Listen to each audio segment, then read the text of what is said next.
بسم اللہ الرحمن الرحیم۔ آج کا مسئلہ یہ ہے کہ وہ مرد حضرات جو اپنی چٹیاں بناتے ہیں بالوں کی اور ایسی حالت میں غسل کرتے ہیں تو ان کے غسل کا کیا حکم ہے۔ پہلی چیز یہ یاد رکھیے گا کہ مرد کے لیے کندھوں سے نیچے بال رکھنا یہ حرام اور ناجائز ہے۔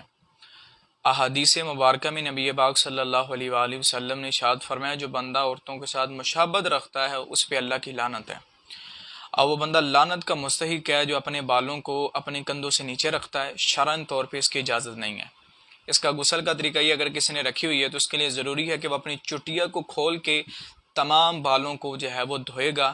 اگر ایک بال بھی خشک رہ گیا تو اس کا غسل ادا نہیں ہوگا۔ جبکہ عورتوں کا معاملہ یہ ہے کہ اگر عورتوں نے چٹیاں گوندی ہوئی ہے، اگر ان کی جڑیں تر ہو جاتی ہیں تو ایسی صورت میں ان کا غسل ادا ہو جائے گا۔ اگر اس قدر سخت ہیں کہ پانی پہنچانے سے جڑیں تر نہیں ہوتی تو ایسی صورت میں غسل ادا ان کا نہیں ہوگا، لہذا ان کے لیے کھولنا ضروری ہے۔